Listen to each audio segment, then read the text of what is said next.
Now, I talked in an earlier video about how we can halogenate the alpha carbon using just X2, some halogen, chlorine, bromine, iodine.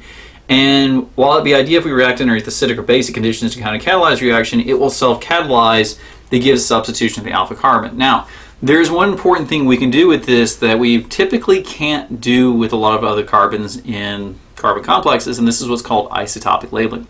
So in isotopic labeling, what we do is we take an element within, particularly we take an atom within a molecule, and we replace it with one of its isotopes. Now, a common isotope we like to work with is deuterium. And deuterium is just hydrogen atom. It's a hydrogen nucleus with an additional proton, so it's actually H2. So if we were to write its nuclear symbol, it'd be H2-1. Now, the thing about deuterium, one, it does not interact with other hydrogens. So if we look at this carbon versus this carbon down here, the beta carbon, is undergoing J coupling with the hydrogens on the alpha carbon. Well, deuterium doesn't undergo J coupling with other 1H nuclei, and because of that, if we were to replace both of these with deuterium, we would not see J coupling due to this carbon, and this carbon would not see J coupling due to this carbon because this is hydrogen and this is deuterium. The second, so one, it's going to affect our 1H NMR. The second is that deuterium is heavier than hydrogen. So if we suspect that the hydrogens on the alpha carbon are involved in some type of reaction, we can test this by replacing with deuterium. Heavier atoms move slowly. So if we replace the hydrogen with deuterium and we see the reaction slow down, that tells us the hydrogens at the alpha carbon position are actually involved in this reaction. Now, how does this happen? Well, let's go through the intermediate tautomer. So let's say we're working underneath basic conditions. Again, we can do this under acidic conditions as well.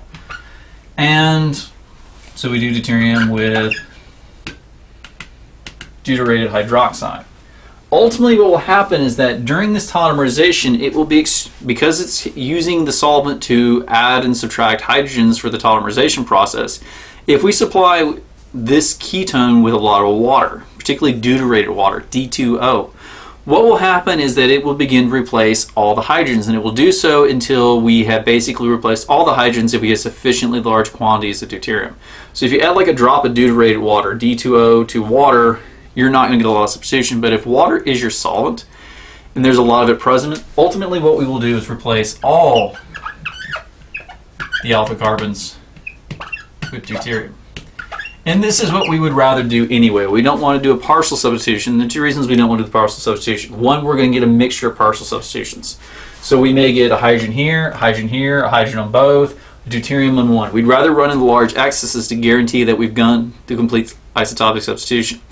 The second is that in this case, there are two hydrogens associated with this alpha carbon. So if you only remove one, you're not guaranteed that that's going to be the one that reacts.